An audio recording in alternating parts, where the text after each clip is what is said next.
다윗과 치바 16장. 다윗이 산꼭대기에서 조금 더 갔을 때 마침 므피보셋의 종 치바가 안장 얹은 나귀 한 쌍에 빵 200덩이와 건포도 100뭉치와 여름과일 100개와 포도주 한 부대를 싣고 그에게 마주 왔다. 임금이 치바에게 웬일로 이것들을 가져오느냐 하고 묻자 치바가 대답하였다. 이 나귀들은 임금님의 집안이 타실 것이고 빵과 여름과일은 임금님의 부하들이 먹을 것이며 포도주는 광야에서 지친 이가 마실 것입니다. 임금이 또 내 주군의 아들은 어디에 있느냐 하고 묻자 치바가 임금에게 대답하였다. 지금 그분은 예루살렘에 머물러 있습니다. 오늘에야 이스라엘 집안이 내 아버지의 나라를 나에게 돌려줄 것이다 하고 생각하였기 때문입니다. 임금이 치바에게 므피보셋에게 딸린 것은 이제 다 내 것이다 하고 이르자 치바가 말하였다. 저의 주군이신 임금님, 임금님께 경배드립니다. 제가 임금님의 눈에 들기만 바랄 뿐입니다. 다윗과 시므이.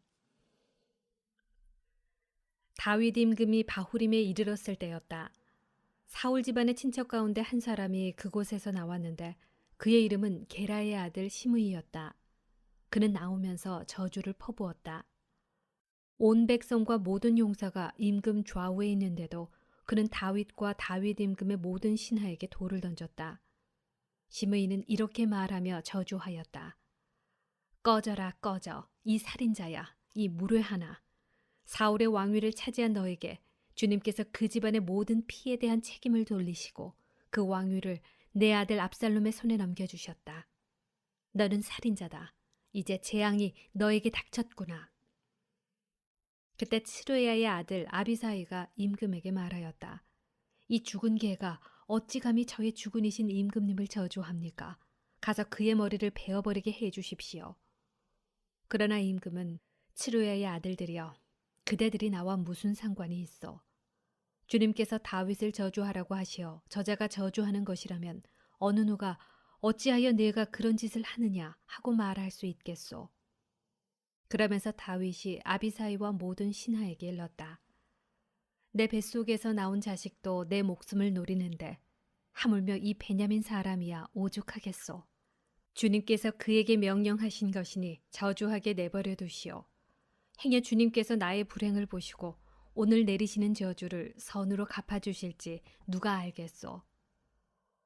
다윗과 그 부하들이 길을 걷는 동안 시므이는 다윗을 따라 산비탈을 걸으며 저주를 퍼붓고 그에게 돌을 던지며 흙먼지를 뿌려대었다. 임금과 그를 따르던 온 백성은 지친 몸으로 그곳에 도착하여 한숨을 돌렸다. 후사이가 압살롬에게 접근하다. 압살롬과 이스라엘 온 백성이 예루살렘에 들어왔는데 아히토펠도 압살롬과 함께 있었다. 다윗의 벗 에렉 사람 후사이가 압살롬에게 나아가 임금님 만세, 임금님 만세 하고 외치자 압살롬이 후사이에게 물었다. 이것이 그대의 벗에 대한 충성이요. 그대는 어찌하여 벗을 따라가지 않았소? 후사이가 압살롬에게 대답하였다. 아닙니다. 저는 주님과 이 백성과 모든 이스라엘 사람이 뽑은 바로 그분께 속한 몸이니 그분과 함께 머무르겠습니다. 그렇다면 제가 누구를 섬겨야 하겠습니까?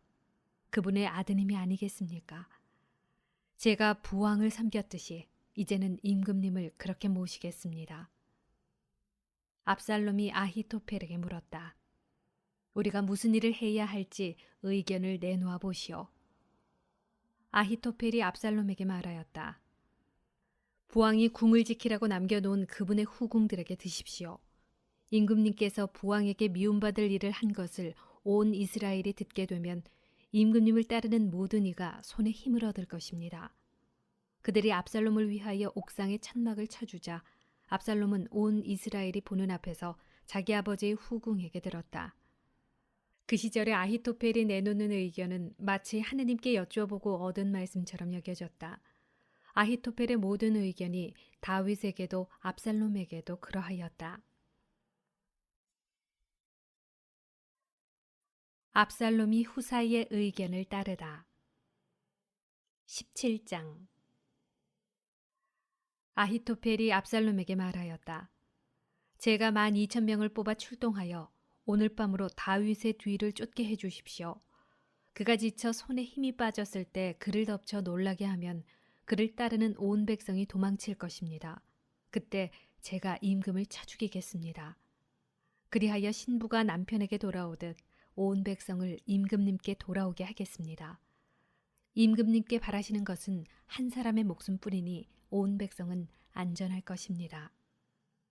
이 말이 압살롬과 이스라엘 모든 원로에게 옳게 여겨졌다. 그러나 압살롬은 에렉 사람 후사이도 불러 그가 무슨 말을 하는지 들어봅시다 하고 말하였다. 후사이가 압살롬에게 오자 압살롬이 그에게 물었다. 아히토펠이 이런 말을 하였는데 우리가 그의 말을 따라도 좋겠소? 아니라면 당신도 말해보시오. 후사이는 압살롬에게 이번에 아히토펠이 낸 의견은 좋지 않습니다 하고 대답하였다. 그러면서 후사이는 이렇게 덧붙였다. 임금님께서도 아시다시피 임금님의 아버지와 그 부하들은 용사입니다. 그들은 새끼를 빼앗긴 들녘의 곰처럼 무섭게 화가 나 있습니다. 또한 임금님의 아버지는 전사이므로 밤에 백성과 함께 잠도 자지 않습니다. 그분은 지금쯤 굴이나 다른 어떤 곳에 숨어 있을 것입니다. 군인들 가운데 처음부터 쓰러지는 자가 생기면 그 소식을 듣는 자마다 압살롬의 뒤를 따르는 군사들이 지고 말았다 하고 말할 것입니다. 그렇게 되면 사자처럼 담력 있는 세인 용사라도 완전히 맥이 풀릴 것입니다. 온 이스라엘은 임금님의 아버지가 장사이고 그분을 따르는 사람들도 용사라는 것을 알고 있습니다. 그러므로 제 의견은 이렇습니다. 단에서 부에르세바에 이르기까지 온 이스라엘 백성을 바다의 모래처럼 많이 불러 모으신 다음 임금님께서 친히 전투에 나가십시오. 그리하여 우리가 그분이 있는 곳은 어디든지 찾아가 이슬이 땅에 내리듯 그분을 덮치면 그분은 물론 그분과 함께 있는 모든 사람이 하나도 살아남지 못할 것입니다. 그분이 만일 어떤 성읍으로 피신하면 온 이스라엘이 그 성을 밧줄로 동여매어 계곡까지 끌어내려서 그곳에 돌멩이 하나도 찾아볼 수 없게 할 것입니다. 그러자 압살롬과 온 이스라엘 사람이 아히토펠의 의견보다 에렉 사람 후사이의 의견이 더 좋다 하고 말하였다. 이는 주님께서 압살롬에게 재앙을 끌어들이시려고 아히토펠의 그 좋은 의견을 좌절시키셨기 때문이다. 후사이의 작전과 아히토펠의 자살. 후사이가 차독 사제와 에브야타르 사제에게 말하였다. 아히토펠이 압살롬과 이스라엘의 원로들에게 이러이러한 의견을 내놓았으나 나는 이러이러한 의견을 내놓았소. 그러니 이제 서둘러 다윗 임금님께 사람을 보내어 오늘 밤 광야의 길목에 묵지 마시고 반드시 그곳을 건너가셔야 합니다. 그러지 않으시면 임금님께서는 물론 임금님과 함께 있는 온 백성이 전멸할 것입니다. 하고 전해 주십시오. 한편 요나탄과 아히마하츠는 엔로겔에 서 있다가 한 여종이 와서 그들에게 소식을 전하면 그들이 다시 다윗 임금에게 가서 그것을 전하기로 하였다. 그들이 도성에 들어가다가 들켜서는 안 되었기 때문이다. 그러나 젊은이 하나가 그들을 보고 압살롬에게 일러 바쳤다. 그래서 그들 두 사람은 얼른 거기를 떠나 바후림에 사는 어떤 사람의 집에 들어갔다. 마침 그 집에는 우물이 있어서 그들은 그리로 내려갔다. 그러자 그 집 여인이 덮개를 가져와 우물에 아귀를 덮고 그 위에 나달을 널어놓아 아무도 눈치채지 못하게 하였다. 그때 압살롬의 부하들이 그 집에 들어와 여인에게 아히마아츠와 요나탄이 어디에 있느냐 하고 물었다. 여인이 그들에게 개울물을 건너갔습니다 하고 대답하였다. 그들은 두 사람을 찾다가 찾아내지 못하고 예루살렘으로 돌아갔다.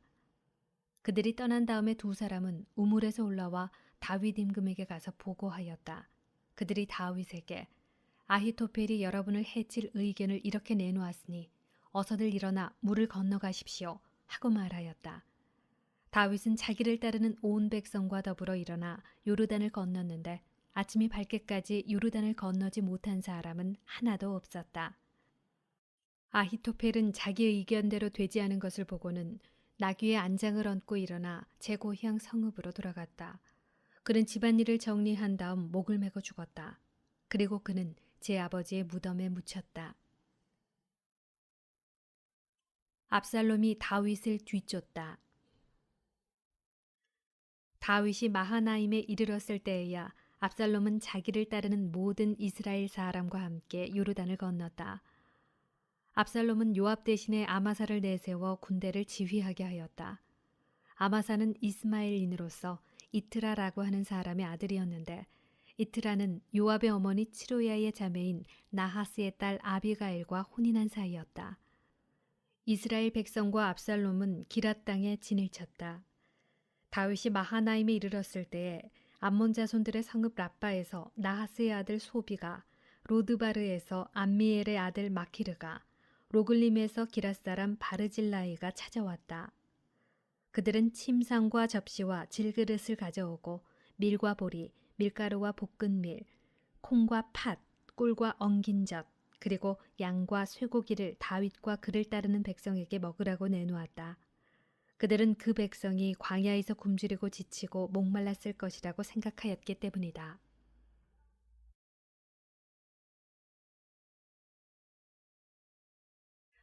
압살롬이 싸움에 지다.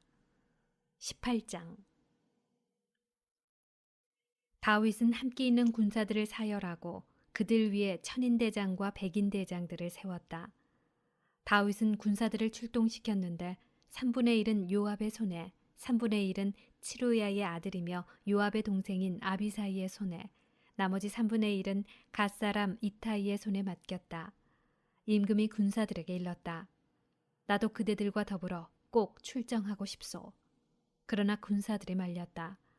임금님께서는 출정하시면 안 됩니다. 저희가 도망치더라도 그들은 저희에게 관심을 두지 않을 것입니다. 저희 가운데 절반이 죽는다 해도 역시 저희에게 관심을 두지 않을 것입니다. 그러나 임금님께서는 저희들 10,000명과 같습니다. 그러니 임금님께서는 이 성읍에서 저희를 지원하시는 것이 더 낫습니다. 그러자 임금은 그들에게 그러면 그대들 보기에 좋은 대로 하겠소.